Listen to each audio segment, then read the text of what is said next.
எல்லாரும் எப்படி இருக்கீங்க? நல்லா இருக்கீங்களா? இன்னைக்கு வந்து பார்த்தீங்கன்னா, என்னுடைய ஈவினிங் விளாக் தான் பார்க்க போறீங்க. ஸோ வீடியோவ ஸ்கிப் பண்ணாம ஃபுல்லா பாருங்க. டெய்லி ஏதாவது ஒரு ஸ்நாக்ஸ் வந்து செஞ்சு தான் இப்போ வந்து நான் வீடியோ போடுறேன். ஸோ நீங்க வீடியோவை போய் செக் பண்ணி பாருங்க. இன்னைக்கு வந்து பார்த்தீங்கன்னா, கோதுமை ரவை வச்சு கேசரியா அப்படின்னு பார்க்காதீங்க. ரொம்ப ரொம்ப சூப்பரா இருக்கும். அது மட்டும் இல்ல, எப்போதும் ஒரே மாதிரியே கேசரி செய்து சாப்பிடாம இந்த மாதிரி கொஞ்சம் டிஃப்ரெண்ட்டா ஆரோக்கியமாகவும் நீங்க செஞ்சு கொடுத்து பாருங்களேன். உங்க வீட்டில் எல்லாரும் பார்த்தீங்கன்னா போட்டி போட்டு சாப்பிடுவாங்க. இனிமேல் நீங்க இந்த மாதிரி கேசரி தான் செய்வீங்க. ஸோ அந்த அளவுக்கு சூப்பராக இருக்கும் ஃப்ரெண்ட்ஸ். நம்ம வீடியோவை நீங்க ஸ்கிப் பண்ணாம ஃபுல்லாக பாருங்க. அப்படியே என்னுடைய விளாக்குமே நான் வந்து கண்டினியூ பண்றேன். இப்போ வாங்க நம்ம வந்து வீடியோக்குள்ள போலாமா? நம்ம சேனலை நீங்க ஃபர்ஸ்ட் டைம் பார்க்குறீங்கன்னா மறக்காம நம்ம ஜேஜே ஃபேமிலி சேனலை சப்ஸ்கிரைப் பண்ணிட்டு பெல் ஐக்கானை கிளிக் பண்ணிட்டு ஆள் கொடுத்துக்கோங்க. இப்போ வாங்க ஃப்ரெண்ட்ஸ், வீடியோக்குள்ள போகலாம்.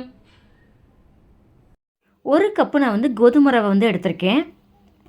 கோதுமை ரவை நிறைய சத்துக்கள் உள்ளது. ஸோ மறக்காமல் நீங்கள் ட்ரை பண்ணி பாருங்கள். கடாயில் நான் வந்து ஒரு பெரிய ஸ்பூனால் 2 ஸ்பூன் ஃபுல்லாக நெய் சேர்த்துக்கிட்டேன். இது கூட நான் கொஞ்சமாக ரீஃபைண்ட் ஆயில் வந்து சேர்த்துக்கிட்டேன். இந்த மாதிரி நீங்கள் ரீஃபைண்ட் ஆயில் சேர்த்து பாருங்கள். கேசரி எவ்வளோ நேரமானாலும் அதே சாஃப்டோட சூப்பராக இருக்கும். இதில் முந்திரி கிஸ்மிஸ் சேர்த்து நல்லா வந்து ஃப்ரை பண்ணி எடுத்து வச்சுக்கிட்டேன். இப்போது இதே நெய்யும் எண்ணெயிலையுமே ஒரு கப்பு நான் வந்து கோதுமை ரவை சேர்த்துட்டு நல்லா லோ ஃப்ளேமில் வச்சு பொறுமையாக வறுத்துக்கிட்டேன். அதாவது ஹை ஃப்ளேமில் வச்சிடாதீங்க, நம்மளுக்கு டக்குன்னு கருகிரும். டைம் பார்த்திங்கன்னா கரெக்டாக 5:30 இருக்கும். வீட்டுக்குள்ளே இருக்கவே முடியல. அதுவும் கிச்சனில் என்னால் கம்ப்ளீட்டாக வந்து நிற்கவே முடியல. உங்கள் ஊரில் மழை பெய்யுதான்ட்டு மறக்காமல் சொல்லுங்கள். நாங்கள் இருக்கிற ஊரில் மழையும் காணும் ஒன்றையும் காணும். இப்போ பாருங்கள், இந்தளவுக்கு நல்லா வந்து வறுத்துக்கிட்டேன். இப்போது நான் வந்து ஒரு கப்பு கோதுமை ரவைக்கு 4 கப்பு தண்ணி நல்லா கொதிக்க வச்சு சேர்த்துக்கிட்டேன். இப்போது நல்லா பொறுமையாக சேர்த்துக்கோங்க, கையில் வந்து பற்றாமல். இப்போ எல்லாமே நல்லா வந்து மிக்ஸ் பண்ணி விட்டுட்டு ஒரு தட்டு போட்டு மூடி வச்சிடுறேன். ரவை நல்லா வந்து வெந்து வரணும். ஸோ இந்த ரவை வேகிறதுக்கு கொஞ்சம் வந்து டைம் அதிகமாகும். ஸோ 4 கப்பு தண்ணி வச்சுக்கோங்க, சிம்மில் வச்சு மூடி போட்டு வச்சிடுறேன். இப்போ பாருங்கள், ரவை நல்லா நம்மளுக்கு வெந்திருக்கு. ரவை எப்போதுமே வேகாமல் நீங்கள் வெல்லம் வந்து சேர்த்துக்கிறாதீங்க. வெல்லமோ இல்லை ஜீனியோ சேர்க்காதீங்க. நான் பார்த்தீங்கன்னா கரெக்டாக 1.5 கப்பு வெல்லத்தை கொஞ்சமாக தண்ணி சேர்த்து நல்லா கரைச்சிட்டு வடிகட்டி சேர்த்துக்கிட்டேன். இப்போ இது கூட நான் வந்து ரெட் கலர் ஃபுட் கலர் வந்து சேர்த்துக்கிட்டேன். ஃபுட் கலர் வந்து உங்கள் விருப்பம் தான்.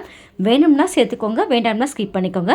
நான் மறுபடியும் வந்து தட்டு போட்டு மூடி லோ ஃப்ளேமில் வச்சுட்டு ஒரு 5 நிமிஷம் மட்டும். இப்போ பாருங்கள், நல்லா நம்மளுக்கு சூப்பராக கேசரி வந்து ரெடி ஆயிடுச்சு.